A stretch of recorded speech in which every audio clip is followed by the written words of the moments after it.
We're normally a bi-weekly show, but with all the holidays, how they stacked up, we had to record a week before and then release it a week later. It's been 3 weeks since we did a show, and our Christmas show was, we've done, now this was our third movie commentary where we watch a movie and we all just like crack jokes and drink. And it was Into the Storm. This one was Into the Storm. Yep, familiar. We had lots of fun with that one. I bet. We'll say that. So, all right. We are live. We are live. So, hey, if you happen to be joining us live, one of our Patreon members, and you're live with us, welcome. This is Stormfront Freaks Raw. And so we call this Raw. Steve already on there. Okay. So we call this Raw because this is the recording of our audio podcast. And the recording means who knows what's going to be done and said, and we don't know, right? So we always tell you, you know, if put earmuffs on the kiddos just in case. We've been pretty good lately on that, but it is Raw. So thank you for joining us. If you're a Patreon member, we love having you. If you happen to be streaming this after the fact, we normally don't release the video recording for a month until a month after we've done it, just to kind of reward our Patreon members that help support us. Give them a chance to be able to stream it and everything else. But you're welcome to be a Patreon member at patreon.com/stormfrontfreaks. We'd love to have you. And I know we got 3 of our VIPs backstage as well. Ginger, all 3 of them are here. We've got 3 VIPs. So yeah, this will be exciting. So here's what we're going to do. Here's the plan. I'm going to do the quick pre-opening. I'm just going to quick record that, and then we'll just jump right into our normal opening. We'll introduce the co-hosts, and Ginger, if you probably don't remember, that's okay. But we introduce our co-hosts by finding out what they're drinking, because it's our casual way of letting people know we like to have fun on this weather show and hopefully educate people in the process. But that's usually secondary, right? Right. So anyway, so we introduce who's on, who co-hosts are on. We'll go around that. And then Maz, Mark Massaro, you've got Ginger's intro. So you good to go on that again? I am. I'll take first question, and then it's up for grabs after. Yeah, and so what we'll do, we'll go for maybe about 20 minutes or so with questions. And feel free to, we'll start off with, if you guys have questions on the book, let's go ahead and do that. And Ginger, you can pop in at some point when it's released. And I will ask you before you leave where people can find it and all that good stuff. But you can pop that in. But let's cover the book stuff that we want to cover in the book questions, because we'll take a break at about maybe 25 after or so, somewhere around there. We'll take a break. And then when we come back in for the second part, that's where we'll get into the discussion topic, specifically on kind of climate and all this crazy stuff that's been going on just in the last probably 3 months, 2 months, in the last month. We'll kind of cover that. And and Ginger, we don't normally talk about climate change, and I'll talk about that. But I think this will be interesting, and sometimes I might play a devil's advocate just to play a devil's advocate. You got it. It's my favorite way to learn. It's entertaining that way. And feel free to jump in. There's no way that you'll be a bigger troll than my own father to me. Oh, cool. So I mean, Nice. and I mean that in the most loving, wonderful way. I accept that challenge. No, yes, because he's a geologist. That's his education, but he certainly has high opinion and a lot of questions for me always, and so we banter quite a bit. Yeah, he's a geologist, so he can pull some good questions. He can. Good for him. Yeah. And before don't take we him start, for granted. I don't. I forget. I forgot the drink part, so I can go grab something just right here. Hey, if you want to drink with us, you're more than happy. I know you're more than welcome. Yeah. I mean, I do have to get up early for a snowstorm, but go ahead and start. I'll run over. And I'm going to record my quick pre-entry. We'll do that. All right. All right, MJ, you ready? Pre-opening 3. Hold on. 3. Oh, what happened? All right, 3, 2. Okay. Hey, Storm Freaks, it's Phil, and we've got ABC News chief meteorologist Ginger Z back in the studio. And we're starting off the new year with some new hashtag weather fools and a return of Weather Trollbot 5000. All this and more on episode 148 of the Stormfront Freaks podcast. I haven't All got right. to say hi to Ginger yet. Hi. I haven't seen you since Mount Washington. It's great to see you. Yeah, you too. Oh, Mount Washington. I want to go back. I know. All right. a fun place. Ready? All right. Coming in. 3, 2. Hey, welcome everybody to the most entertaining weather podcast. This is the award-winning Stormfront Freaks podcast. Special thanks to our Patreon members for supporting the show. And those that are joining us live tonight, I know we have in the chat, we got Steve in the chat, but we got our VIPs here tonight as well. Angela, Dan, and Garrett all back in the green room joining us here live, so that'll be fun.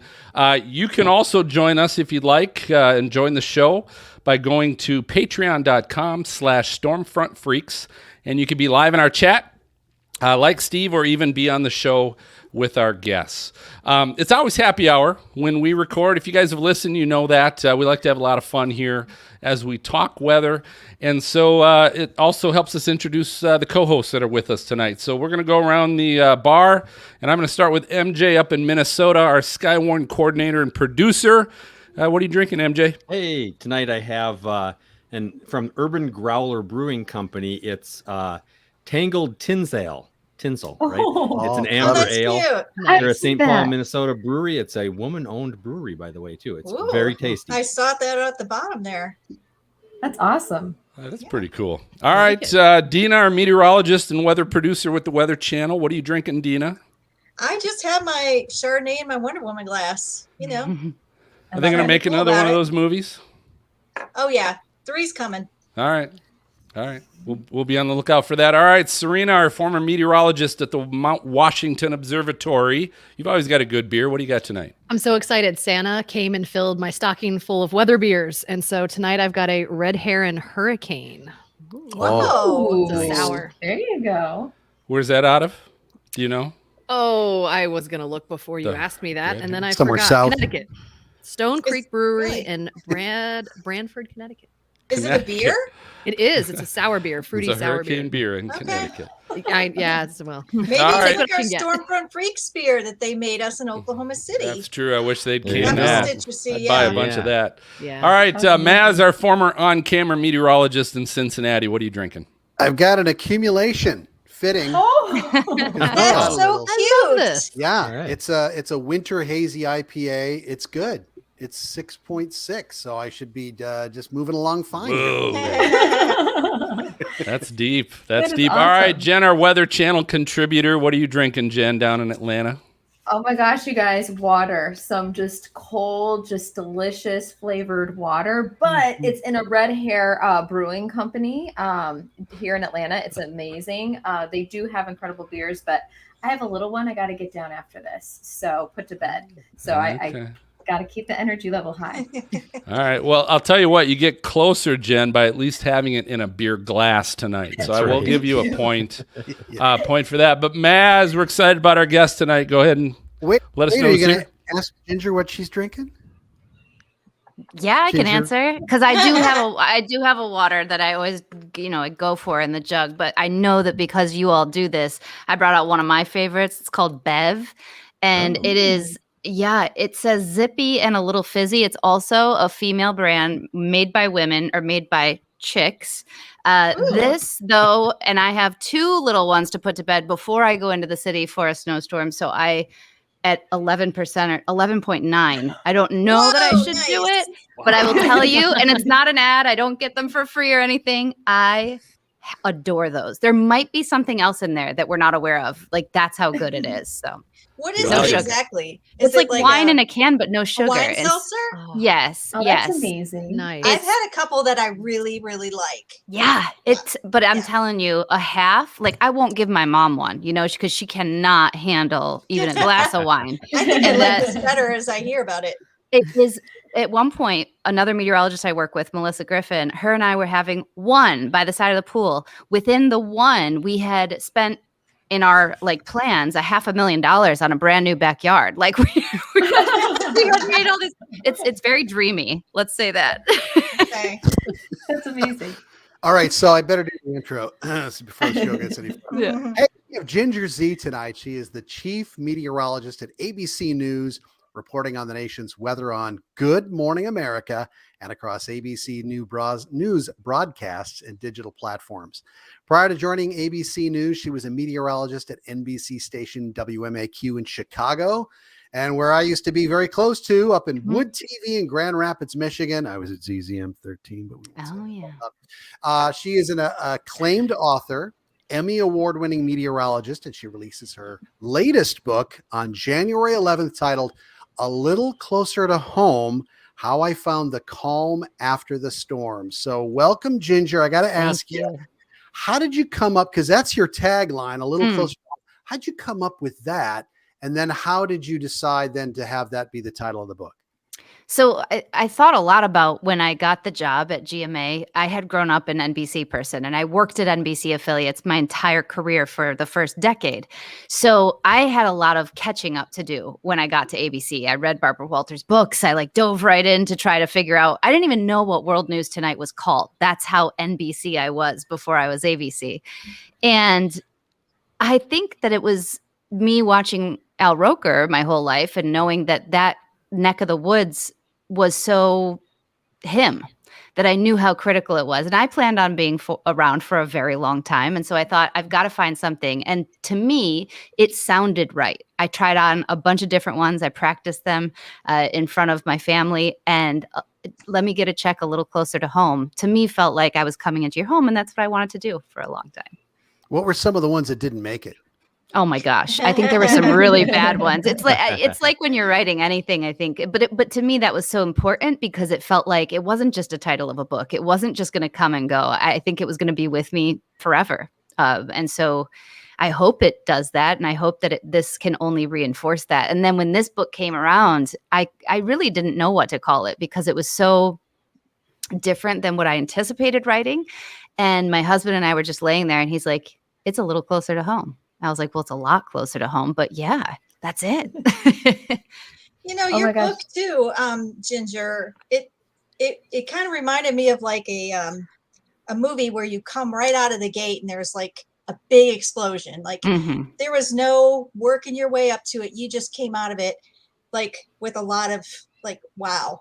Yeah. And you caught me like at the very beginning, but there's so much honesty in that, and there's a lot of topics that you hit on that are very personal. And I'm wondering, like, at what point did you say, I'm just doing it? If I'm going to do it, I'm doing it 100%.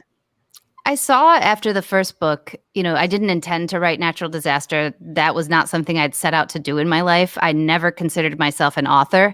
I went to write a baby book about weather, which I'm sure I told you all the last time that I was around. And after that one came out, and I was getting flooded with messages that were as heavy as "you saved my life," that hasn't stopped. Even today, 4 or 5 years after I wrote that book, I still will have messages in my DMs today that say that because the book is still being handed around and passed between people. And I realized how much that fear that I had about sharing what I shared in my first book was nothing. And that no matter what I shared, it didn't really matter. It was just that I was sharing and that I was connecting with other people. And that's when it really started to make me emboldened to say, all right, let's do it. That was part of it. And then probably the biggest part was when I heard Christine Blase Ford's testimony. I had started writing the book and I don't know that I had real purpose for it yet.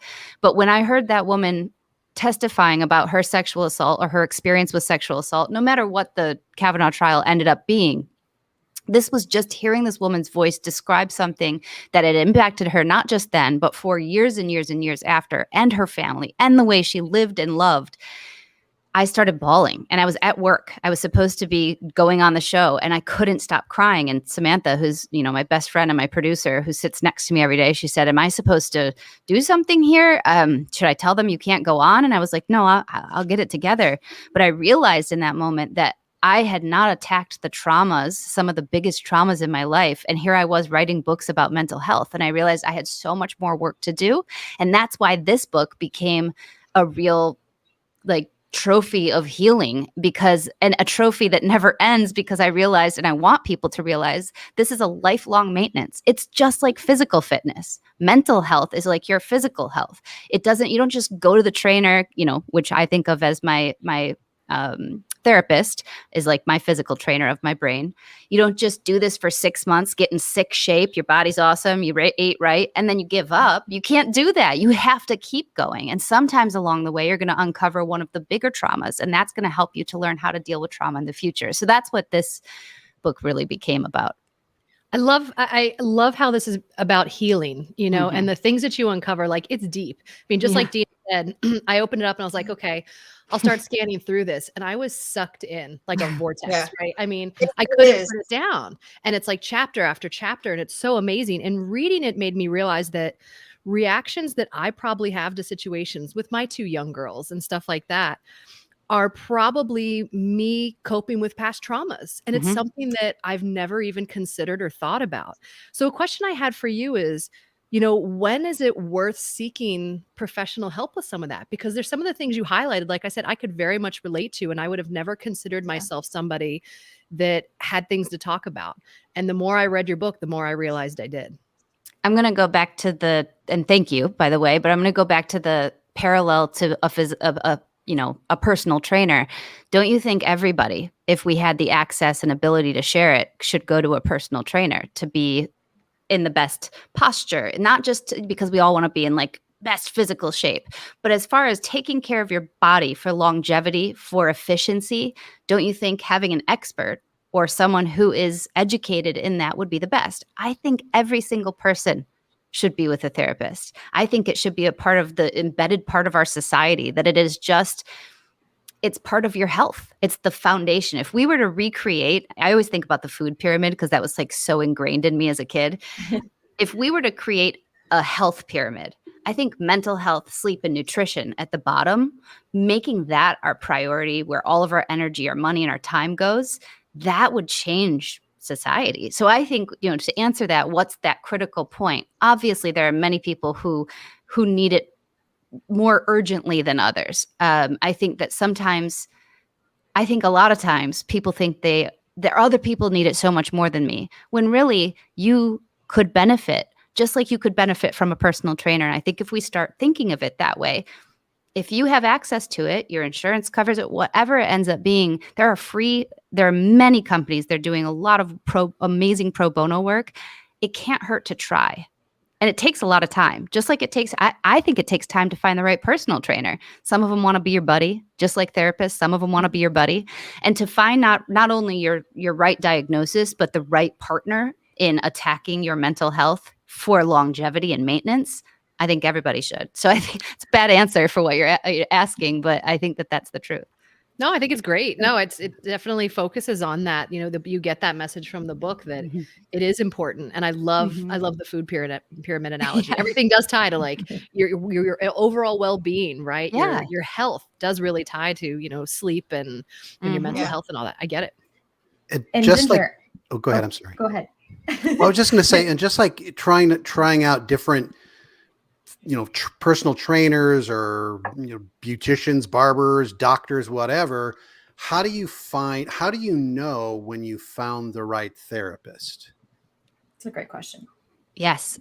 When it's uncomfortable, at least for me, that's what I needed. I needed someone to hold me accountable, because most of us want to bring our representative to the first however many meetings, even if you're telling them some of your story because you're like, okay, I know I need to get into my parents' divorce.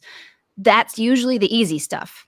You're usually not going to come out and tell anybody, let alone, even if they're a stranger and they're neutral and you know that they're safe. It's not human nature to want to go back into the deepest, darkest, horrible things and talk about it. And so I think that my final, the therapist that was great for me, he's not nice. I mean, that's, he's not my friend. I have a joke with him because we do FaceTime now. I'm like, someday I'm going to get you to smile. Like someday I'm going to crack a joke. And he's not there for my jokes. He's not there to be my friend. He's there to help me with what I have been diagnosed with and to manage that and then to grow from there. And so everybody, and then I think on top of that, just like we all have fits for friendships or relationships, I do think that there are fits, right? That's what I needed. I need that person. He's very clear cut. He's a lot in that way, like my husband. I can make my husband laugh though. But I do think that takes time, and that's the unfortunate part. And for me, the best thing was going to the hospital because that's where I got the diagnosis that then got me to the right type of therapy. I didn't need, there are so many different subsets of therapy. And unless you're diagnosed properly, it's very hard. It'd be like saying, oh, I broke my leg. So you go to the general doctor and then they sent you to an ear, nose, and throat person. Like, what? That happens, though, in mental health a lot. Yeah. Ginger, I have to say, kind of what everyone else has been saying, like, thank you for writing all of your books, because I think it's opened the door, just like so many, like during the pandemic, but even beforehand, where people see you on TV, they're like, she's got the perfect life. Like, she's amazing. Like, I wish I could be like her. Mm-hmm. And it makes you like, I feel like everybody can relate in some way to every single chapter in your book. Yeah. And it brought me Agreed. to tears. Like thinking about it, like I've been through a divorce, but I know it's in a different way, but I just think about, okay, my daughter, how is she going to, react to different things? And so first of all, thank you. I think it's incredible and amazing. And like, it does suck you and you can't put it down. One thing I would love, before we even, like, I don't want you to divulge too much, but is there something you do, like when you wake up in the morning, and kind of just talk about those different things that you do to just get your mindset in a good place? And then we all know that we go through like emotional roller coaster rides throughout the day. Like, you may start off feeling good and then you go down. How do you get yourself in a good mental state throughout the day? So I'll say I'm a really good depressed person, is what I've learned. Like, I'm really trained at how to manage depression at this point, because I have worked extremely hard. I still work very hard. And I think, I don't want to say, oh, I'll never beat it. That's not what you do with depression. But have I learned how to live really, really well with it? Yeah, it's pretty awesome. Because a lot of times I'll wake up and I'll have kind of that gray monster, as I call it. And I will immediately identify it. And I'll be like, I see you. I mean, I'll even audibly say it, which sounds wild. But as soon as I do that, it starts to diminish. And then I'll say, I'm going to call my husband, my mom, my therapist. I'm going to tell my team. As soon as I do that, I feel like it's 30% gone.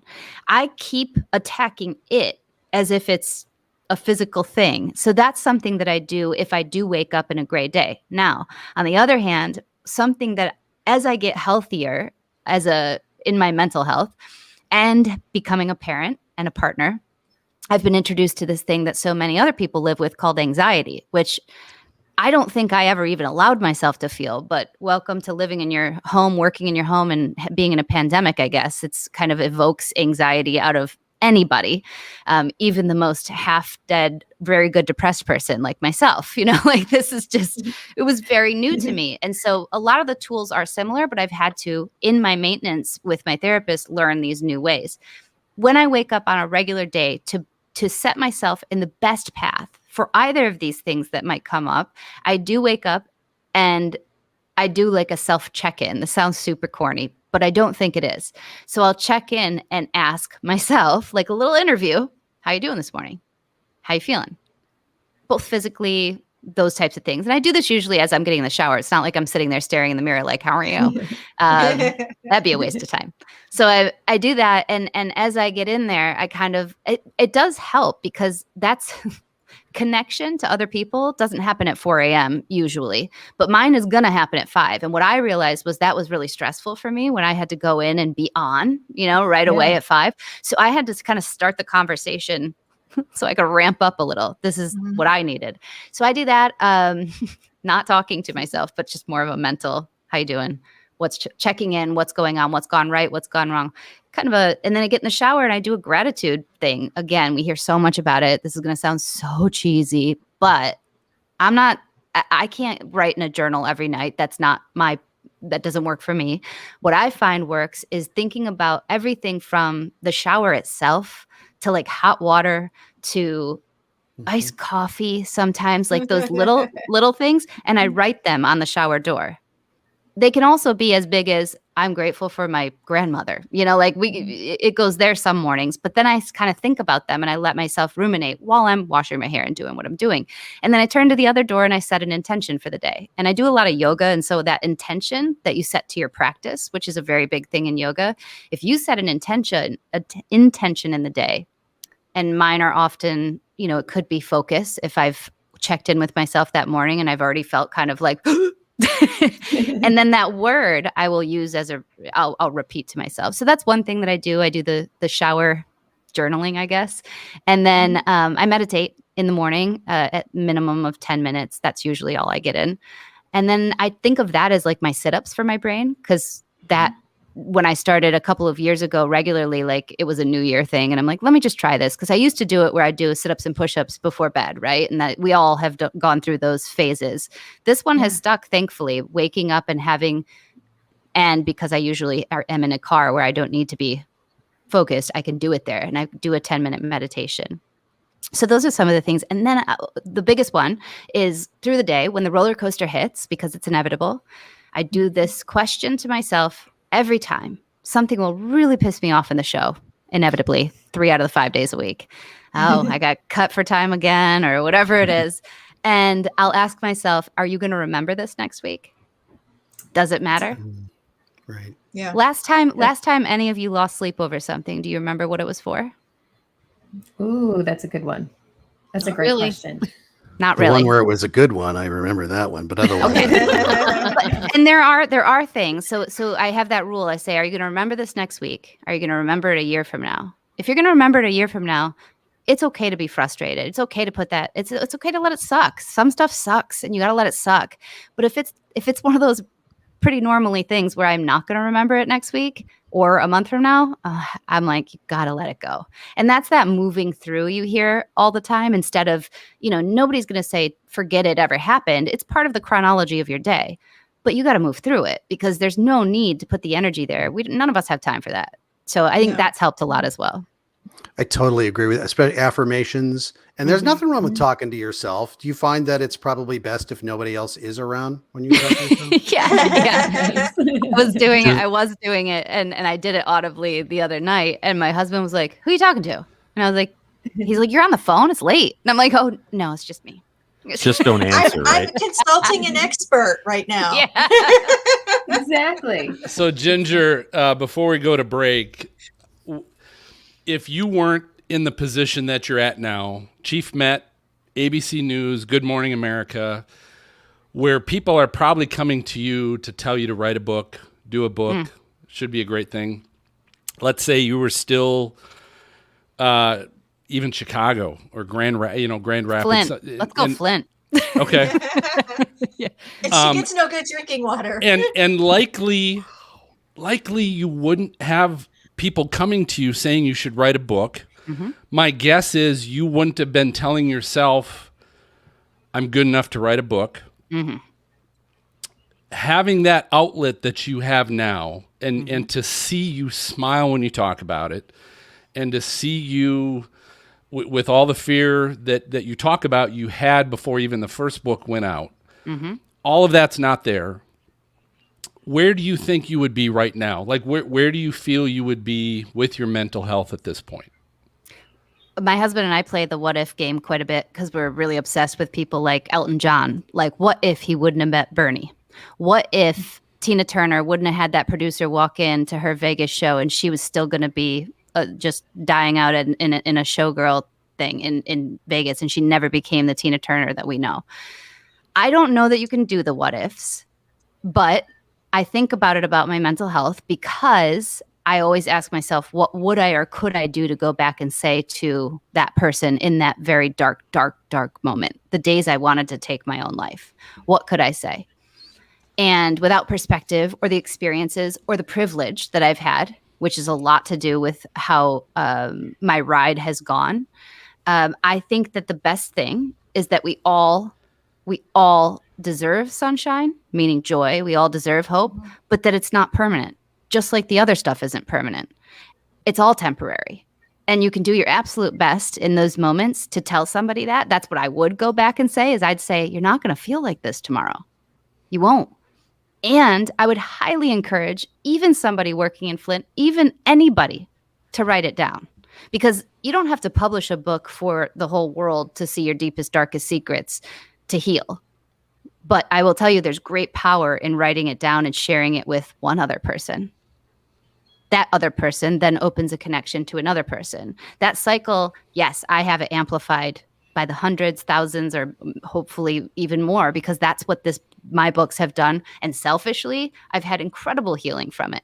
But it's my responsibility, because I got out, because I survived, and I have the privilege to share these tools that I've learned, and then to inspire other people, hopefully, to write their own book, because we all have the opportunity to write our own narrative, and that can help change it too, as soon as you write it down. So I think everybody should write a book immediately. Yep. Love it. Love it. And you know, Ginger, that just having the opportunity to talk about it, you know, as you've experienced the number of people that have come to you is healing for all of them as well. So, and I'll say this, I'll promise we're going to talk about weather too. Let's. As well. So we'll be doing that coming out of break. But I think everyone knows the weather's been just crazy all over the country, and it depends on where you're going regarding what you might run into. We've got some of our Patreon members right now. They're driving through Tennessee, and I know they're going to be hitting some snow here potentially.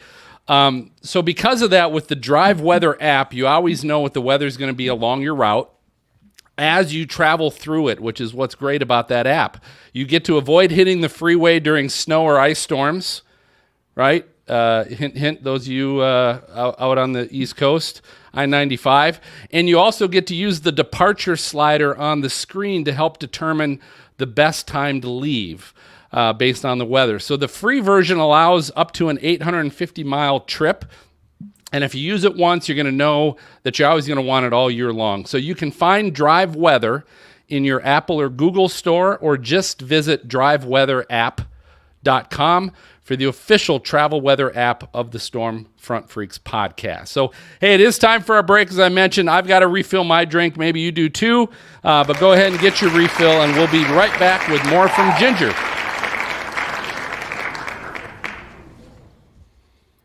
Cool. All right, let's bring in our green room, folks. I got to quick get a refill. We'll be right back. Boy, Ginger, you're amazing, by the way. I just wish we could just keep talking about this book, because I really, like, I remember my husband and I were down in the basement where all our gym stuff is. He's working out, and I was just on the bike reading your book. And all of a sudden I go, ah! And he goes, "What are you reading?" And I'm like, "It's Ginger's book." And it hit me, because it was like, you know, I have a great husband, great children, and I can't even get it out because it and I tried to commit suicide twice. Oh, you know. And see that it is so unfortunately common, but fortunately common, because this is the difference. It's like miscarriage or other traumas or other things that people never talked about. And now we see such great strength and healing and the ability, and I'm only using miscarriage because, you know, I had just had a friend who had a really, really late one. Without the community of having you even say that to me, or anybody else in this room that might know someone or themselves had it, without having that, we lose our power. We stay isolated in our silos, and we are alone in that same place. And hear how lucky we are, right? To have made it. Yeah. It hit me. It still hit me, but it's there's something very therapeutic to know, you know, to hear other women talk about it and have the same issues. That was one of the things I wish we could do this show for 2 hours, Ginger. Yeah, I know. we can. Ginger, just stay. Yeah. But what I loved was, you know, we talk about today with social media how you have the highlight reels, right? Everyone's showing their best highlight reel. Yes.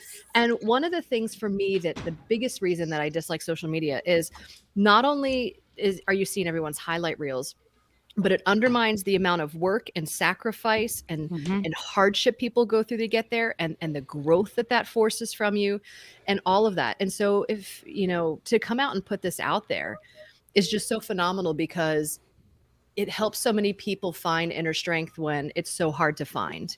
And seeing that someone who's gone through all this can also be an advocate for the climate and an advocate for recycling and all this other stuff, and the positivity that can happen. I mean, it can happen to anybody. You know, I lost both of my grandfathers to suicide. You know, it's one of the things I probably haven't like dealt with in my life. And it's stuff like that. And reading that, it is just reading the story is so therapeutic. Like, I really wish we could talk for hours about it, but it's amazing how much like strength it provides others just putting this material out there. Thank you. Yes. Thank you, Ginger. And we've got Angela has a great question. I was going to say, Yes. I want you to ask that, Angela, because I saw that and I'm like, ooh, that's good. So go ahead, Angela. Okay, first of all, Hey. Yeah. Thank you. No, I asked, actually I go read it.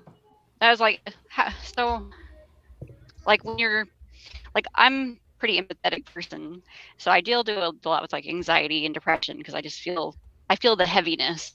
And so like when you're covering severe weather events and people are really coming to you in the worst days of their life, like how do you manage that? I think that's a great question. I describe it in natural disaster as being an absorber, right? And that was something that I've had to work, and I was not expert on in my first 10 years of my career. Definitely not when I was in Hurricane Katrina, certainly not. And what I think I've come to is a really measured middle place where I was realizing through even the last couple of years that a lot of it comes back in odd times where I'll have these kind of PTSD moments where I'll just break down in a place that doesn't make sense, that has nothing to do with necessarily the stress or of what I was feeling or what I was seeing there.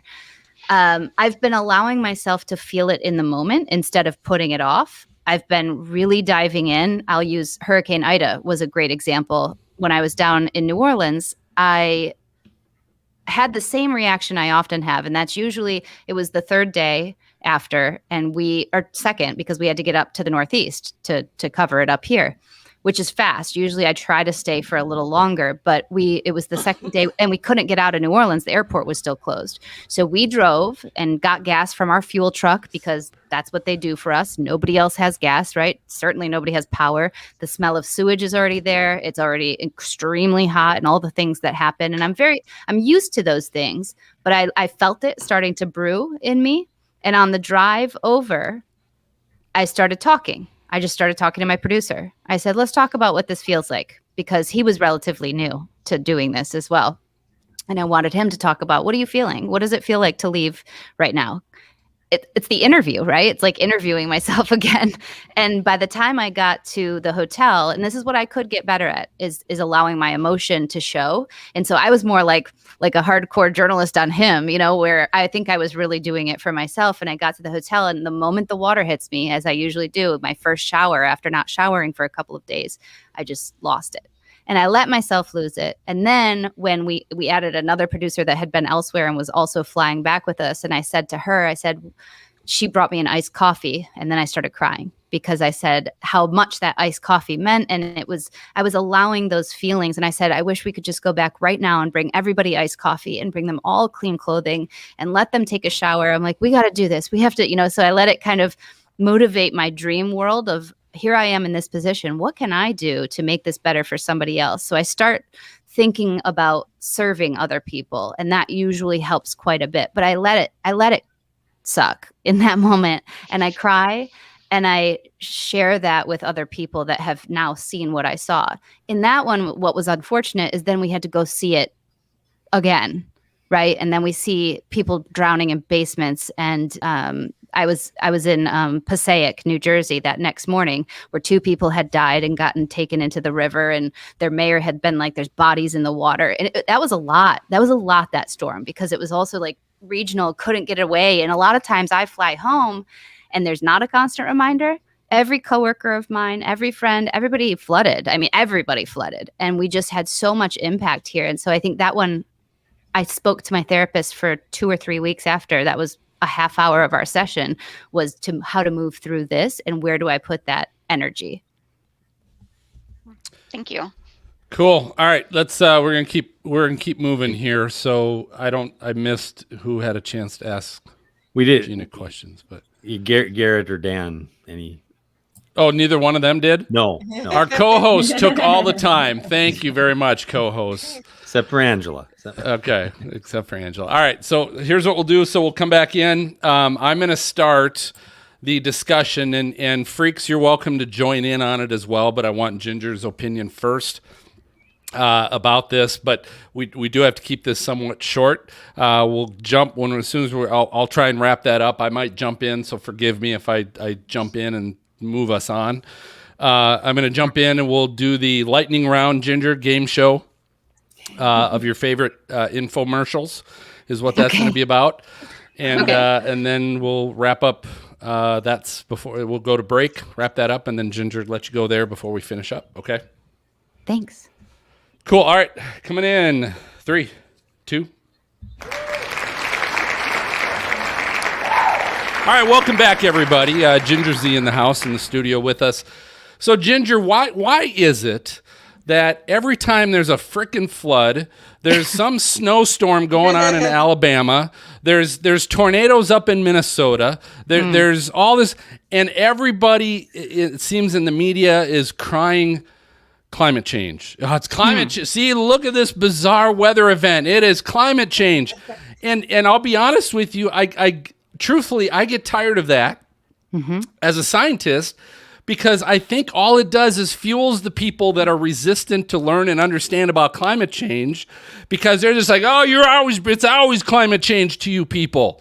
So why the heck does that have to happen? Why can't we be a little better with positioning our story instead of just crying wolf every time there's a disaster? That's it. I'm out, buddy.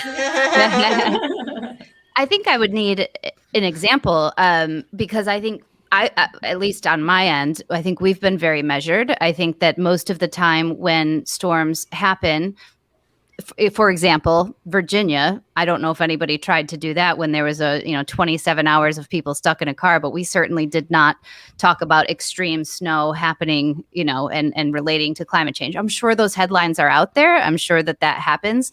I think that we are always very careful. And I think the biggest part is that it's getting missed all the time, that it is not the cause. We know that. We're not saying anything is caused by climate change. I say this every single day. I tweet it almost every day, that our extremes in our world, our natural disasters, have always been here and they will always be here. Do we have the ability to amplify and shift them? No question. Not every single one. It's not happening in every single one. But are we manipulating the surface and the atmosphere of our planet? No question. So I think that's where the distinction is. Don't take it personal. It's not directed to you or ABC News or anything like that. Right. But it's all you got to do is get on social media, and it seems and there are meteorologists, right? There are meteorologists, TV meteorologists, and that are doing it. And it might be a situation where, Ginger, you guys might have a story about it at one point, and it might have something to do with an event. And you don't cover anything the next event or the event after that, but there's another news outlet or there's another media outlet that covers the next event. And then there's another one that covers the next event. And it just kind of seems like, oh my gosh, why is it just seem, and correct me if I'm wrong, freaks, if you don't think you're seeing or hearing that, tell me I'm off base. No, I see it a lot. I do too. It's out there. No, it's out there. I see it. I think that, I guess this goes back to too, like how people get their information, where they're getting it from, and if they're reading the whole story. And that's the unfortunate part, right? Sometimes, and I've been talking lately, I talked about, we had a headline, like what will happen is we write a story or we produce a story and it goes through our legal and standards. And often after it goes through this process, I'm like, who's going to read that? Like, it's a terrible headline. Like the opposite of what people say media does, I think we do. I think we like kill stories to the point of making them so neutral and so safe sometimes that I'm like, oh my gosh, I would never click on that. So I think that I'm coming from a very different place. It's really hard with social media. It's really hard right now because even with television, the people that are watching TV, there are so many choices. So where are you going to go and where are you going to trust and how are they going to try to get you to come to them and trust them in the first place anyway? So the competitive part has gone beyond competition. It's not, if Anchorman happened today, it would be like a billion different teams from all over, like it's so scattered and diffuse. And that is, I don't think, good for anything, as we've seen with COVID, with science. The science of medicine has been dismantled because of the communication of science. And it's so funny because with, the communication of the atmosphere, it's something that we've all been around for our whole lives. And there are margins of error and there are things we know and things we don't know. But when you start to have so many voices saying all of the things we know and all of the things we don't know, it gets very confusing for the person listening. I have my husband as my constant sounding board. And the other night we were out to dinner and we're watching, and I think it was just one of the locals. It came up, we were at a sports bar and eating with the kids and stuff. And my husband's like, oh, I can't go to work tomorrow. And I'm like, what are you talking about? And he's like, it's going to huge snow. And I'm like, no, honey, that's like Philly and DC, like it's south. What are you talking about? Did you look at the map at all? Did you see the thing? He's like, I saw a storm alert. And I'm like, oh my God. Married me. So I do think that some of it is the perception of somebody who maybe isn't entrenched in it. We are. So you're looking for those. You're always in it. You don't know. If they don't know, then and that's why being political starts to be a thing, because they're like, well, I'll glom on to the people who I think I agree with on other things, like, I don't know, seems like the right thing to do. That's maybe part of it. I wish I had a better answer, but I know that for my part, I'm always being very careful to do it when it's an absolute and it has attribution. No, that makes sense, Ginger. And I think that's a good response because we see that a lot too. And Dan just mentioned that so many people feel like they're experts in realms and fields they may not belong in, and which makes a lot of sense. But what I'm curious about, since you've been on the front lines of like decades of weather events, right? And you've seen firsthand these disasters. Have you noticed just yourself any kind of, I don't want to say alarming, but trends that have intrigued you, either of the habits of people and what we're tending to do is like, population, or also the natural disasters themselves? The part that bothers me the most is how we just have like amnesia or something, where we just say, well, we'll just build it back the exact place and the same products and materials. I think that the sustainability part of this is what we really need to look at. It's not just where we're building. And this is not a popular topic. An American person does not, any human does not want to be told where to live and where not to live. Yeah. And I don't think that you don't rebuild Mexico Beach, but I just don't think that you rebuild Mexico Beach cheap, fast, and don't support people in doing it the right way. If we're going to do it, yes, it might be another 60, 100 years before you have a Cat 5 again, but you will. You're on the Gulf Coast. So I think that, the sustainable and during Ida, it bothered me so much because they're like, well, our city's not built for this. Okay. So when you build it back, are we going to build that bridge that I was standing by washed out in New Jersey back the same way? Yeah, they are. The exact same way. And I don't know how to change that. That's well beyond maybe me or maybe not. Maybe that's the policy and the things I think that we should be focused on, is that it doesn't matter how much we're going to amplify it or not. This will happen again. We will see that river flood to an extreme again and knock that bridge out. And then the money part bothers me. So now everybody's going to pay for this to go back to the same thing to have it wash away again. That's just silly. It's just not good planning. Well, if Ginger, she could just give up half of your salary, I'm pretty sure. Right? Don't you always hear that? Oh, you're on TV. You make like 10 million. Yeah. All right, everybody. Hey, that's the sound. We could go on all night because I've got a full drink now, Ginger. We could go on all night talking about this and I'd have fun with it. But we got to keep moving along. So, hey, that's the sound of our lightning round. So that's our game show of flashy and brilliant questions that we always play with our guests. We always invite everybody to play along. Tonight is going to be a good one to do that because we are playing Guess the Infomercial. All right, guess that infomercial. So here's what we're gonna do. So it's funny reading your book. One of the first things you talked about. What was the infomercial that you mentioned? Yes, the Flowbee. That's right. And you mentioned something like it's still a thing today. I'm like, what? Oh yeah, people are using Now you're it. looking at a guy with no hair, so I wouldn't know if it's still a thing. Yeah, I haven't seen it at my local hardware store lately. Well, I know that it had a revival. That's all I know. I know that it came back and it became a thing again. So sadly, it's all right. So here's what I'm going to do. I'm going to go through and I am going to introduce an infomercial, and your goal, Ginger, is to tell me what product you think it is. Okay. If you don't get it, that's fine, but I'll go to the freaks, see if they can figure it out, and we'll just kind of go through that. Does that make sense? Mm-hmm. All right, so here we go. The first one, this unmotorized elliptical machine is basically a Nordic track on steroids with a ponytail. Do you know what that product was? It's an elliptical with a tail? Basically an elliptical. It's basically a Nordic track. Yeah. Unmotorized elliptical on steroids, but the key is with a ponytail. That helps you out at all? Maybe not. Yeah. No, Bowflex? I'll just guess. Tony Little. Not a Bowflex. Freaks? Tony Little's. It's. I don't know. I used to have one. What is it? What is it, Maz? It's called the Gazelle. You guys missed the Gazelle. Tony Little was the guy with the ponytail. It was like, look at me. Yeah. Way too much coffee. Well played, All right. Phil. Ginger, debuting nearly 30 years ago, this paved the way for so many subsequent smart home devices, allowing people to turn electronics on or off by simply using their hands. American laziness, ingenuity at its best. The clapper.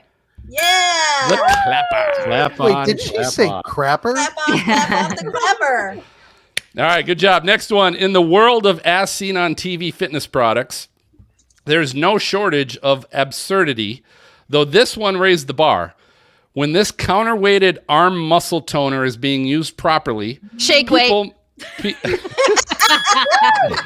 hey, you didn't let me finish. When used properly, people may actually mistake you for training for an HJ marathon. Now, what is that? I don't even know what that is, honestly. HJ? An HJ Really? marathon? You don't? I don't want to say it out loud. I'm not saying it out loud either. That's my ignorance. Way deep in That's my ignorance. Anyway, this was from a website. Okay. So there you go, internet. All right, next one. Good job. Developed by the same tobacco heir who made millions off of marketing the mood ring, these hinged wings of metal were hawked by Suzanne Summers and are meant to help ladies and men keep their gams tight while multitasking. Mm-hmm. Thigh Master. Yeah. There you go. Thigh Master. We had one of those at home. Your house was like the world of infomercials. Yeah. All right, here we go, Ginger. Red wine all over your white carpet, coffee-stained dress shirt, blood-soaked mattress, carpet, and dress shirt. Hey, no problem. Though the real selling point here was Billy's passion and intensity, which was later learned was most likely chemically aided. R.I.P. Billy. What was this product? It's not just OxyClean, right? It is just OxyClean. So very good. Yeah. All right, you're on a roll. Last one. One. You'll nail this one. You'll nail it. You know, I was going to ask you before you leave, what you're drinking tonight. How come you didn't pull out a Red Bull and vodka? Oh, God, please. Oh. Okay. Hey, you got to get Ginger's book. You got to get Yes, Ginger's do. book if you want to know that one. Okay, so here we go. It's a staple of college students and soccer moms. These lean, mean, fat-reducing machines are two-sided electric griddles that promise to drain your meats of their fattiness without compromising flavor.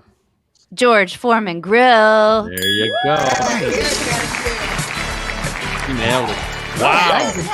That's impressive. Yeah, the Foreman Grill, I had that all the way. I think I had that for 8 years or something. I'd always be squeezing stuff in there. Most absurd infomercial product your family ever owned, Ginger. What is that? It's still the Growing Flowbee. That will still, that stands.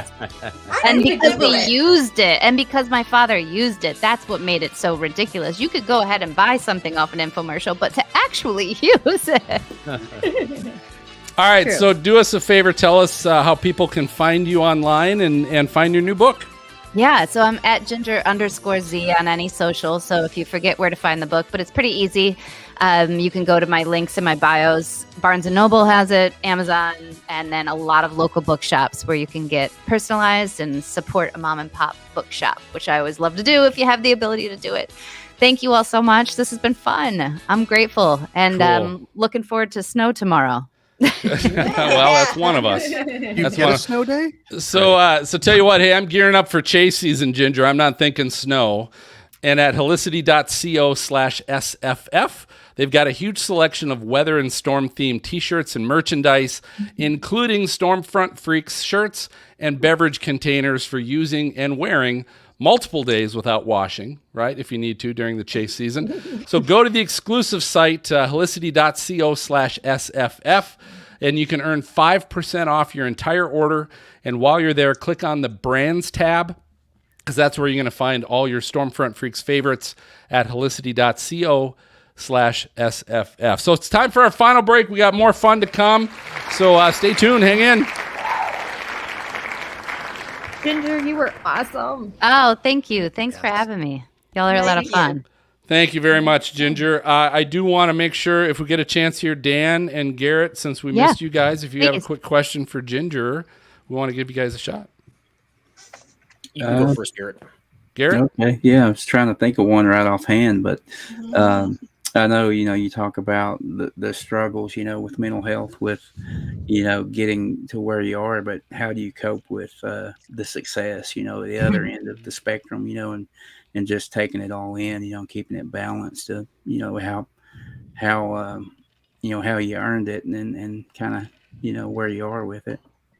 I think I have a lot of great people around me. That's probably the best, and there's no chance for me not to be humble with what I went through. I think that's the other thing is I don't know that I'll never have a highlight reel because I am full of imperfections and I am fallible beyond. So I've always had to probably be on the building end. Maybe I'll get there one day. I'm reading Will Smith's book right now, and it's talk about when you don't think that you're anything close or anything like somebody else. Like, why would I ever be like the biggest movie star, rapper? We have so many similarities because we all do. And I think that's the other thing that keeps me really grounded in realizing and knowing that is that everybody's just like me. I just got this opportunity and I have to take it. And so it's more about how do I utilize the opportunity and what do I do with those feelings when I have them after a storm? Can I actually do something with this? That's probably a big part of it. Right. Awesome. I just real quickly wanted to ask, who had the biggest impact on your life? The biggest impact in my life is Bill my Stephan. mom. Yeah, Bill Stephan. In my career, I think it's still James Spann.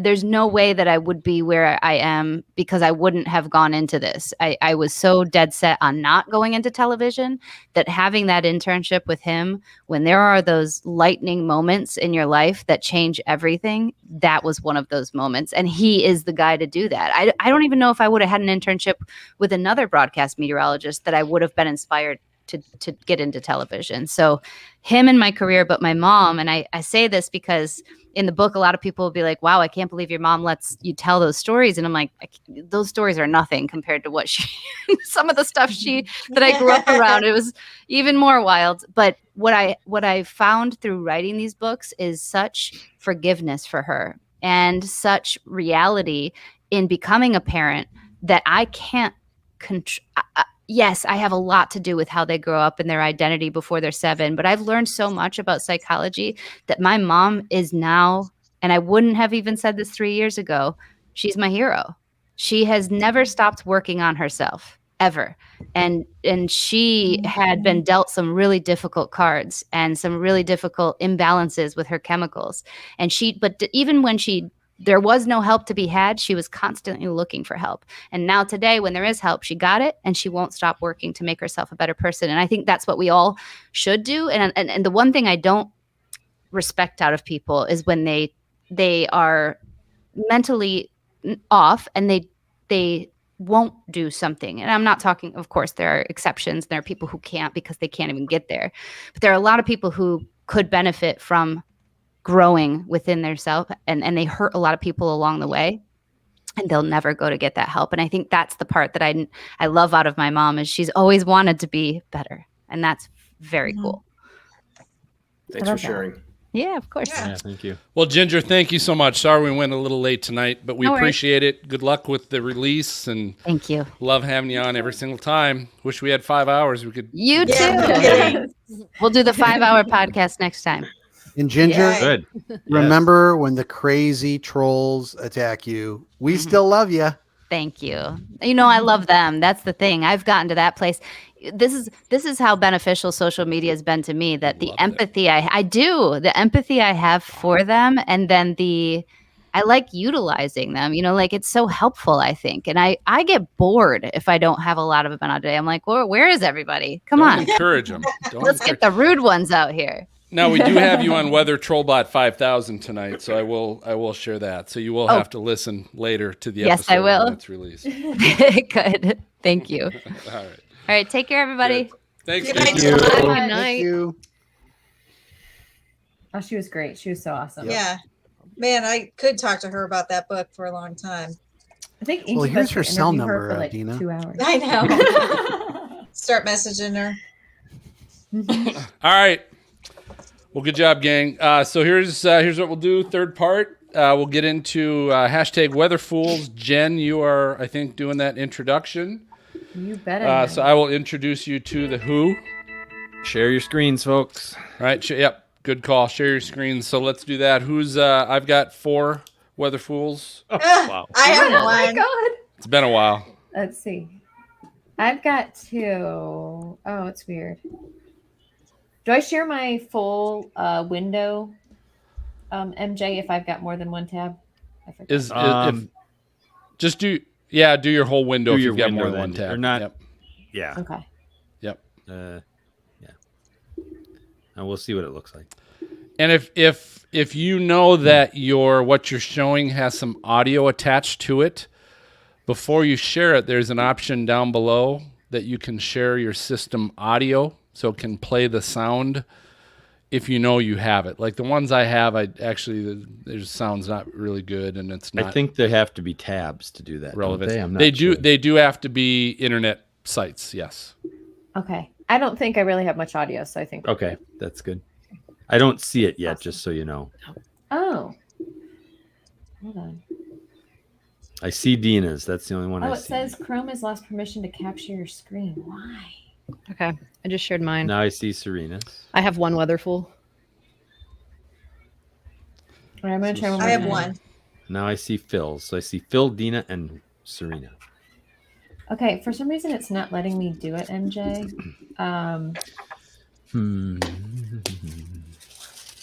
So we can either skip and I can do next time, since I think we have enough. And I can try and work through Feels that. Yeah, Yeah, we could- it's up to you. You That's can either fine. just That's talk you. We about can it, do that but if it is visual, you can save it. I'll save it. I'm bringing 4 to the table tonight. I think I've got probably 8, so I'm holding on to a few as well. Oh my God. Okay, so we've got Phil, Dina, and Me. Serena. anyone else? Serena? Perfect. All right. And then when we're done, episode 148 show notes, we'll have all the links. So everybody that's got one, please email me your links tonight. So I've got those to add to the show notes. What episode number is it again, Phil? 148. I can't believe that. 148. I know. We were celebrating 100 like I know. almost a I year know. ago. It was almost 2 years ago. Yeah. Oh, it was almost 2 years was. ago. Yeah, it That's was right. 2020. Oh my God. Years are All right, blended and then together. Weather Trollbot 5000, Dina.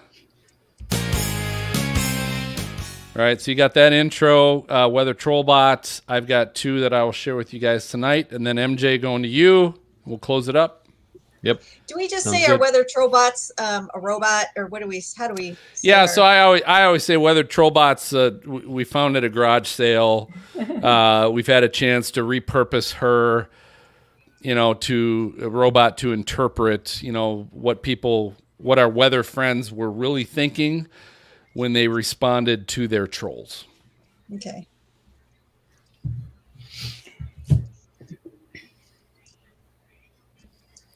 Okay. All right.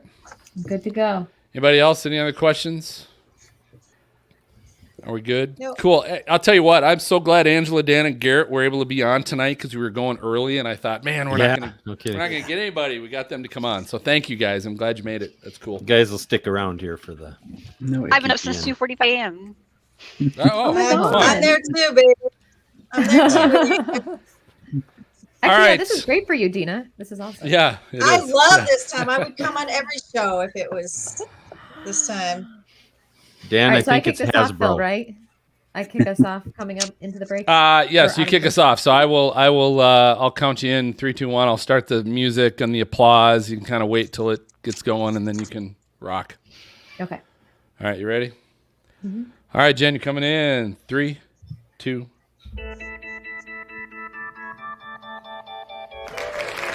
All right.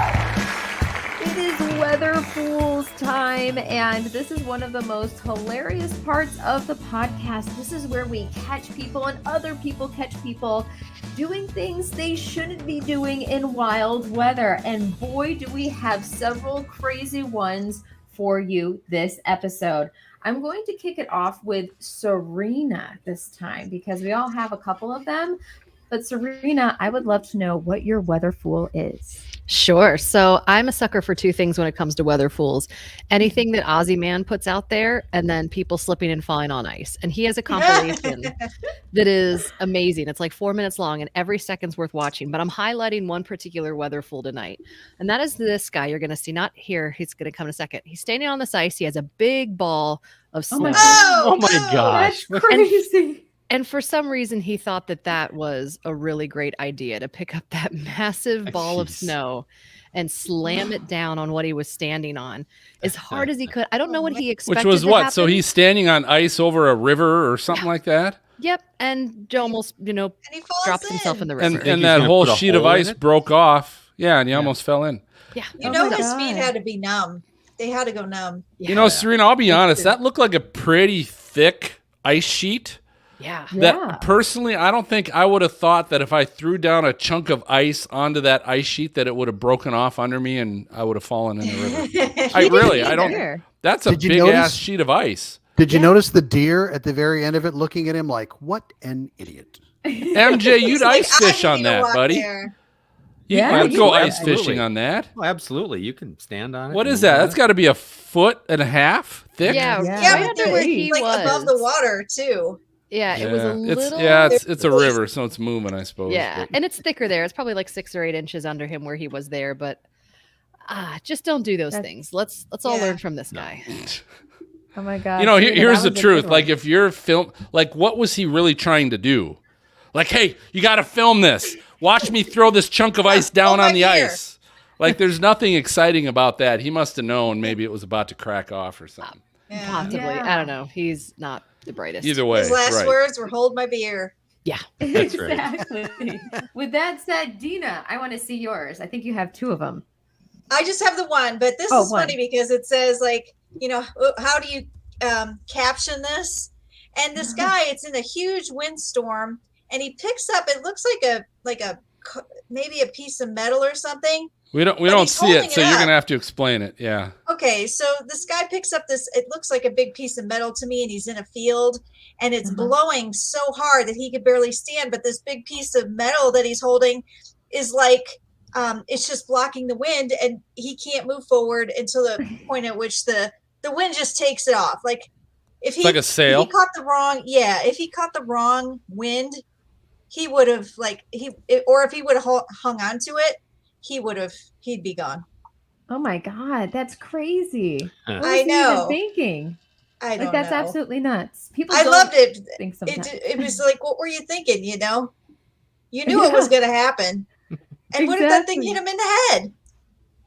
Anyway. Yeah, no, that's so wild. Dina, thank you so much for sharing that. That's awesome. Phil, take us home. You got 4. Take us home. I got 4. I mentioned in a couple episodes previously that I had a hard time finding weather fools. We just weren't having a whole lot of strange weather that was allowing people to bring out their inner fool. But we have lately, and it's come on tenfold. So they answered your call. They did. They really did. And so you guys know the tornado outbreak we had December 10th, 11th. Went through the southeast. Really took out some towns in Kentucky, especially. But here we go again. I mean, it's every frickin' outbreak. There's always some looters, right? So here's this is just an article. This is Graves County, Kentucky. They pulled over a caravan of suspects. Right, so this is a caravan of suspects in their vehicles. All had stolen property in their possession when they were arrested. Looters need to know there are going to be severe consequences when they're caught. So, I mean, they're going to throw the books at these guys. He says, we're talking felonies. So there were 6 people in this caravan. They're probably each rolling their own vehicle, trying to grab whatever they can. But just stupid looters that are trying to take advantage of people's loss. Not the brightest bulbs. I hate that. Oh my gosh. Really I hate hate that that. too. All right, the next one comes from in Nebraska, Maz. Some windstorms they had. This was also kind of mid-December, December 19th. Yes. Oh, these are always good. One of our VIPs, Angela, patron VIPs that drives 18-wheeler. It's the old wind, right? You're on the highway, high wind storm. Why people don't understand, I know Angela does, but you just there goes the 18-wheeler, tips right on over. A lot of sparks. And that I know there's such a thing as insurance, but I'd have to imagine, Angela, that it still doesn't make your day when you tip over That's and the rest. shameful. Yeah. So just the fact that people aren't weather aware, right? And you're driving a high profile vehicle like that, you don't know what's going on. Next one is in Washington. So state of Washington, of course, they've been getting all kinds of not only rain but snow last few weeks. And of course, they're probably, I don't know if they're just not used to the snow or there's always those people, but I want to share with you. So I've showed you this tweet. And it's not the SUV at the front of the picture. It's the SUV slightly in the background that, though it might be trying to go forward, it is actually going backwards up the hill with the snow. Down it goes. Oh, no. And kind of turning off towards the ditch, kind of heads back a little bit. There's a point later where it shows that SUV in the front. Oh, here's a truck that's trying to go straight, but it's back end. It's a pickup truck, right? So he probably doesn't have the weight in the back end. You got to lean into it. Yeah, and he's just like swerving as he's going down the highway. And here's the SUV that's trying to turn around on that hill and just can't figure out how to turn around. So wow. And then the last one, I don't know if you guys have seen this. This went around Twitter and social media quite a bit. This is a good one. This is a security officer in Jakarta that these are one of these security cameras at this business. It looks like a business with large, what kind of trucks you call these? Dump trucks? Dump trucks, thank you. I can't think of my Tonka term. But yeah, it's these large dump trucks. It's probably a business that rents those or makes them or something. But there's a security officer that's just walking the grounds. It is obviously raining outside. You can see that the pavement is slick, but also because the security officer is holding an umbrella. And unfortunately, what we're about to see, if you guys hadn't seen this yet, is as he's walking around in this storm, he is going to have a visit from a very, very, what looks to be a very, very strong bolt of lightning. Oh, that is... Sparks went flying, and the next image you see is they're on the ground. They turn over. Good. The good news is apparently they survived. Okay. I can't believe he's moving. That's what I like. But here's did you look at these sparks? That was nuts. That's crazy too. Like, look at that He's came not the from highest object. a person with an umbrella walking in a storm. Now, I'm glad he's okay. I really am. Yeah. But, again, maybe not the brightest thing in a thunderstorm to be walking around with an umbrella. But, here's the truth. With all of our weather fools, you guys know we're all just as guilty as the next person of doing some stupid stuff in our own lives. Wow. But those are definitely four examples of, Those are incredible, Phil. Oh my gosh. And if you want to watch all of these, we have all the links, episode 148 show notes. Go there. You'll see, I think we have 6 of them tonight. So yeah, thanks everyone. All right. All right. We lose So Phil. we have, I'm going to mark this at 114. And we'll come back when he does. That's right. We'll come back. Because we're all done, Phil. I could just go ahead and do the freak fan box, but I don't have we'll have to all sing. Everybody want to sing the send me a postcard. All that Sure. kind of stuff. Line. Yeah. La, You la, got mail, baby. You got mail, baby. Hey, sorry about that. I was trying to click off because I was still hearing the audio of one of my tabs, and I'm clicking off of tabs, and then all of a sudden I clicked the wrong one. All right, so you close that up, Jen. So here we're going to go with Dina. Going to count you in, Dina, in 3, 2. Whoop, wrong one. Try again.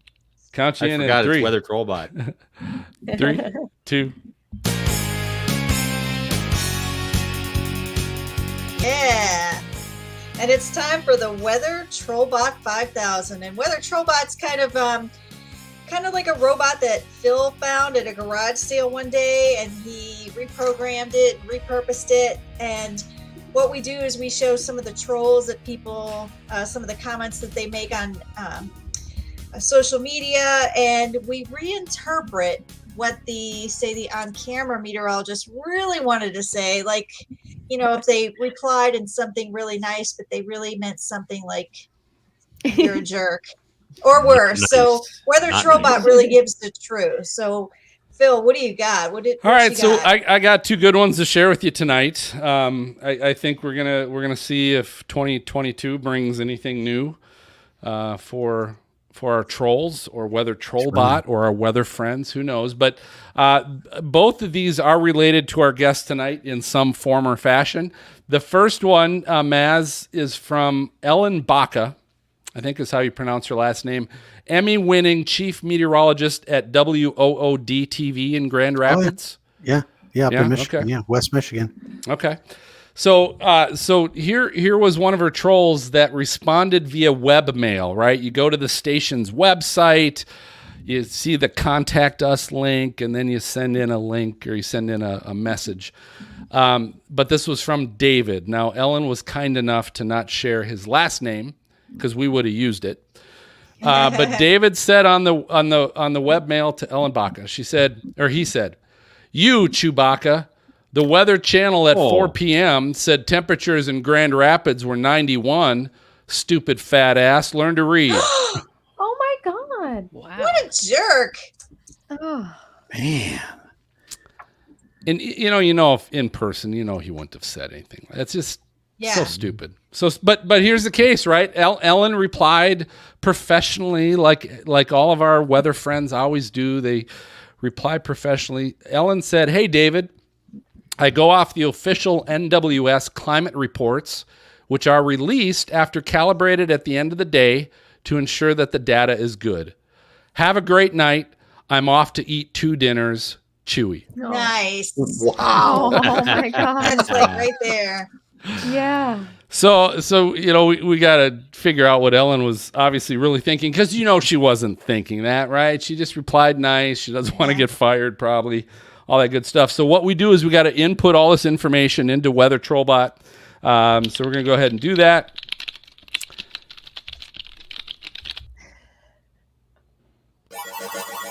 And then Trollbot's going to kick out and let us know what Ellen was really thinking. At some point. She might, we haven't had her out for a while, right?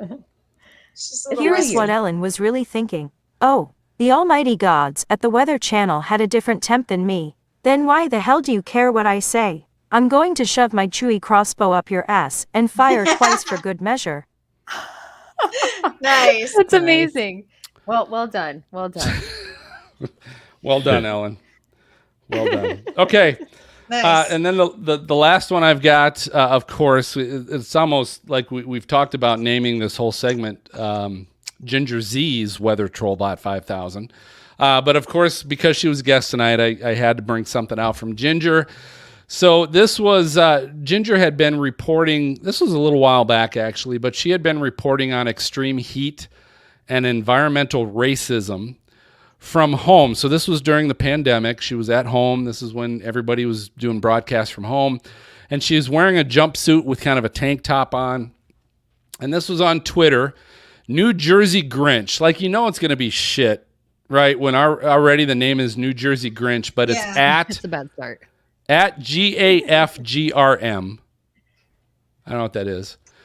But they said, isn't reporting in a tank top sexist, not to mention unprofessional?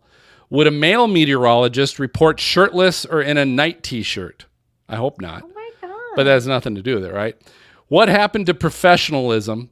A serious topic ruined with a poor delivery. Dick. So, Yeah, exactly. seriously. Exactly. So here's what Ginger said. And honestly, this must have been a female, right? Maybe this was in the whole trail of conversation. But Ginger Z said, Gail, it's a jumpsuit. And it's sustainably made, so it's especially appropriate for my segment. It's also 85 degrees in my home studio because I don't blast the AC. This is one of the least sexy outfits I own. Science and journalism from my home studio in a pandemic. Well said. Yeah. Yeah, so let's go ahead and pop that in. The Trollbot.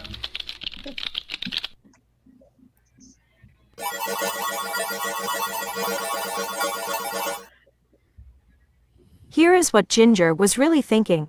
It's a fucking jumpsuit. Unless you dress like a man, you would know our genders have different fashions. I'm sure your home quarantine apparel in that bag of assholes really kicks some professional ass. Nice. Okay. I love that. Oh my God. I love Trollbot. Everybody's quarantine fashion, right? Come on. Yeah, exactly. I don't know about you guys. My quarantine fashion was not... my fashion good, in Phil. general is maybe not stellar, but my Phil, quarantine you look fashion... good. You Thank look you. great, Phil. Thank you. So that's Trollbot. Certainly, we always invite our listeners if you guys stumble across, and we get a lot of this stuff from the listeners. And actually, sometimes I forget to keep track of which listener might have gave it to us, so forgive me. But if you come across any good weather fools, any good examples where our weather friends are responding to horrible trolls, certainly let us know. We'd love to throw that on our next segment. So let's go ahead and kick it to Send me MJ. a postcard, drop me a line. You've got mail, baby, yeah. Oh, yeah. We got some mail. We got a few people checking in with us this past, couple of weeks. Jason E. Woods, at Jason E. Woods, says bookmarked. And what was he referring to? He was referring to the Into the Storm movie commentary. So I'm sure Jason enjoyed that. We're glad that he did that, that he found that. And we had another one, Benjamin Goodley, also at Benjamin Goodley on Twitter, who checked in saying, love the movie commentary episodes. You guys mentioned watching radar of the recent Kentucky tornado, and I would love an episode dedicated to that. So thanks, Benjamin, for taking. That'd be interesting. Yeah. Yep. That'd be for really $199, we'll do Yeah, it. that's right. Do we still have radar data? I don't think I have the radar data back then. Each one of you that's on. That's right. Can't you get that stuff somewhere? There's got to be a place you can get it. I'd never bothered to go back to find it, but I'm sure it's got to be You can get somewhere. the storm reports. You should be like able that, to download it. I feel like Maybe. I think Dan's got an answer. I bet Dan could help us out. Come on, Dan, you gotta know. NCDC. You can find it. Oh yeah. ACDC? Did you just mistype that? ACDC's got our... No. NCDC. So, while you're National looking for Climatic that, Data Center. our friend Josh Morgerman checked in as well, who happened to have made it as number one, the number one show, I believe, of the year, right? Of 2021, yeah, most downloaded show is nice. So the Hurricane Man himself was number one, and he checked in, said, "Extremely honored. A fine show this is." Nice. So thanks, Josh. We appreciate that. He's like such a manly man. Yes, no. Josh kidding. is so nice. We never And asked so- the guys who were like lowest on the poll. What'd you think? I hate that show. Right. I know. It's all relative to where they showed up on our download list, yeah. All right, so that's the Freak Fan Box for today. I love it. Very good. Well, hey, we love all your written reviews, whether it's on Apple Podcasts, where it is, I think, on Spotify now. You can actually have written reviews of podcasts.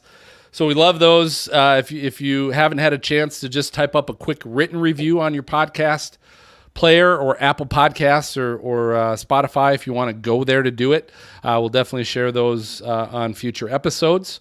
You can also email questions at stormfrontfreaks.com or find us on Twitter, Facebook, or Instagram and post something there, and we'll be sure to share it as well. So I think that's about the end of the show for Stormfront Freaks podcast, episode 148. Before I announce who our next guest is, thanks for listening and watching. If you like the show, as I mentioned, don't forget to also subscribe to the show or follow Stormfront Freaks podcast. It allows you to get notified the minute we release the latest episode. It doesn't cost anything. You'll just have it show up right in your podcast player the moment MJ gets that uploaded. Also, visit patreon.com/stormfrontfreaks, and you can check out all the ways we can do more with you and what you can do to help support the show, whether it's live access to view and chat during our raw video recordings, like Steve I know has been on, or it's just having a chance to have exclusive merchandise and join us and our guests in the green room, like we got Dan and Angela and Garrett tonight as well. So we've had a lot of fun. Just visit patreon.com/stormfrontfreaks. You can join the team, and I want to thank you for supporting the show. I want to let you guys know one of the cool things I just did last week or so. I just went to eBay, and I was just like looking up, hey, we'll see if there's any cool Twister movie stuff I'm not aware of. And so I purchased a couple things that we'll end up doing as giveaways to our Patreon members. But one is, did you guys ever know there's actually a book done, Twister, The Science of Tornadoes and the Making of an Adventure Movie?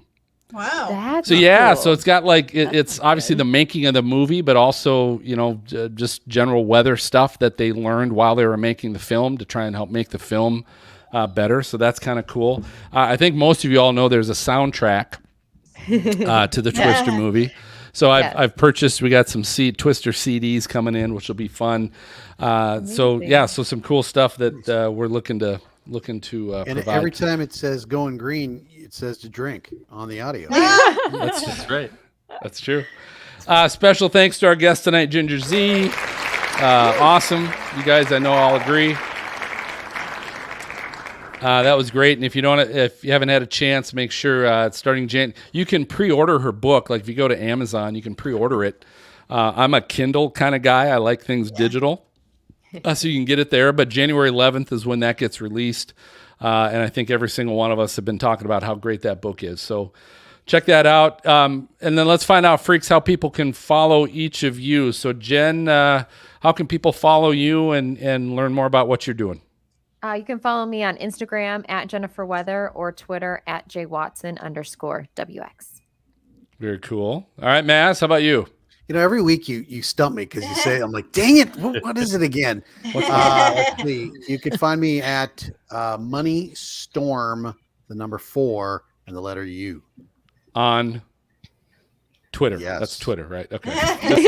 Just making sure we're sending people to the right account that has Money nothing Storm. on it. Right. And Probably, he's got right? like gold chains in his profile pictures. Like, That's right. He's moving his fingers. All right, Serena, what about you? Where can people find you and your book and all that cool stuff? Everything is at Weather Serena, WXCYRENA, Instagram, Facebook, Twitter, and also website wxserena.com. All right, Dina? I'm mainly on Twitter for all my weather stuff, and it's Lady Pilot 70. Cool. And then MJ's the big follow. MJ, where do people follow you? That's right. At Mark Storm Pod, MARC, and that's on the Tweeter.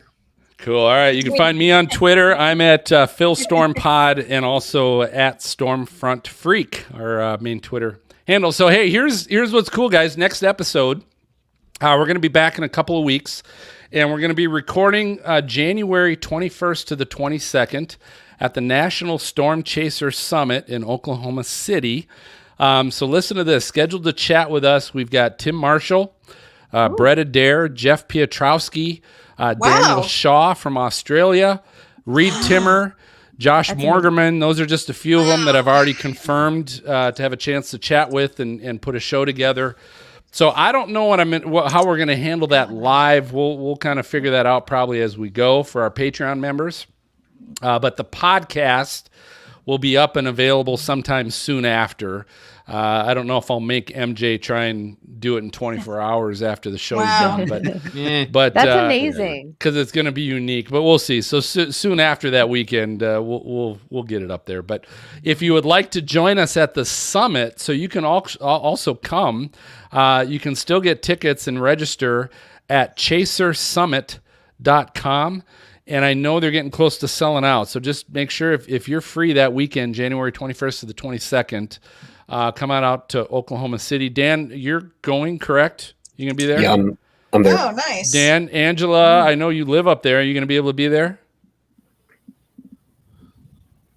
Maybe yes, no? Yes. Yes, okay. Now, Garrett, Virginia. Yeah, it's a what's bit of a that, haul for Angela? me. I said they just opened virtual ticket sales as well. Okay. Oh, they did. Okay, so they are going to go virtual. So yesterday. you'd have an opportunity to go to that same site, chasersummit.com. We're a partner with them, and you can purchase the option to watch virtually as well. So do that, and then I know Garrett, you're in Virginia. Yeah. You probably not making the trip. You'd have to do it virtually. Understood. Understandable. So check that out. But I think that's it for Jen and Maz, MJ, Serena, Dina, and our VIPs. I think I'm going to go ahead and signal the all clear, and we're going to catch you guys next time. So good night, everybody. Good night. Bye. Good job. Good job.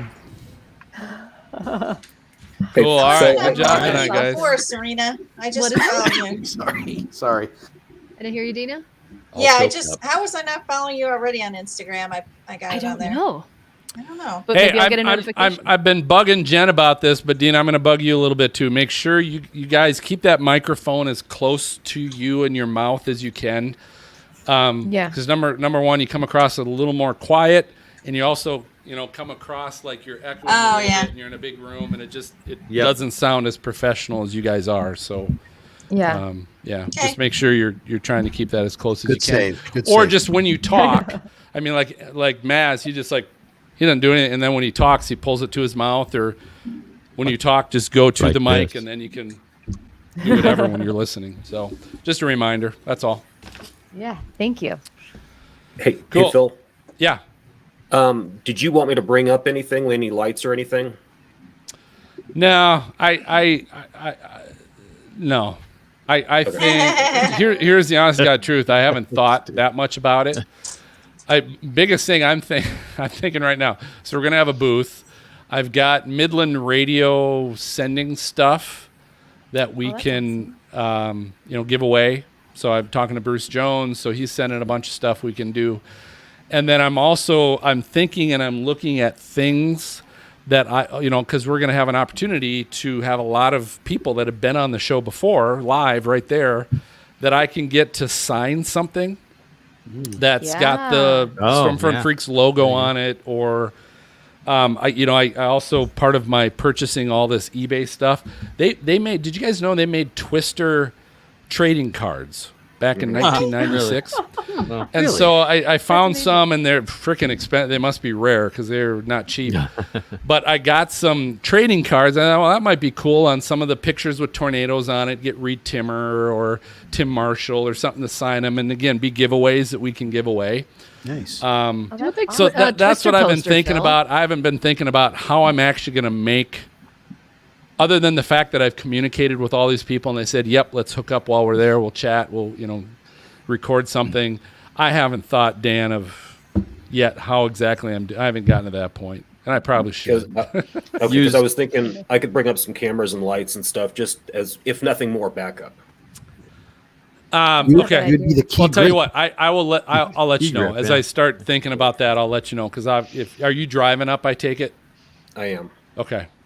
So because I was going to fly, and so that limits all the crap I'm going to be able to bring. But Right. So maybe just touch base with me and we'll maybe figure something out. I appreciate it. That's cool. Thank you. Phil, you should And get a you big can- Twister poster. Yeah. Like, it doesn't have to be Stormfront. Even just like get a Twister poster off of eBay and just have everybody sign that. It's a great Life-size. idea. That'd be pretty cool. Life size. I'd buy that. Okay. I'm still thinking of what to have Josh Morgerman sign though, because he probably won't sign that shit. Rattlesnake. Right? Rattlesnake. Yeah. Right. Print out of a Josh, hurricane. no, you're thinking Pico's Yes. Hank. Oh, You're right. thinking A Pico's photo. Hank. He'll sign the tornado stuff. Josh is the remember- hurricane guy. was it He needs a Daniel hurricane. Shaw, he the needs a one who hurricane said- poster. Yeah, Spiders. everything in Australia tries Spiders. to eat you, and the spider was bigger than the mop. Right. I still tell that story. Now he's No. actually going to be virtual. He won't be on site. Okay. So he's speaking. He's one of the speakers as well, but he's doing something virtual. He was on behind you. That's why I thought of him. He was on just a Oh, little bit behind okay. in the video. Yeah. Pico's Hank. Cool. So that's where we're at with that. that's I gonna be I great. still don't know how that's going to turn into a show, but we'll figure something out. It won't be It'll be good. typical, Awesome. but hopefully worth listening to. It'll probably be the most Yeah. downloaded one of the year, Phil. It could be. I know. Might Well, be, Well, you got so many especially- different people. all the names. Here's the other funny thing, Serena. What typically happens is the most downloaded shows are the ones that happened earlier in the year because they've had 10, 11, all that 12 time. months for people Right. to listen to.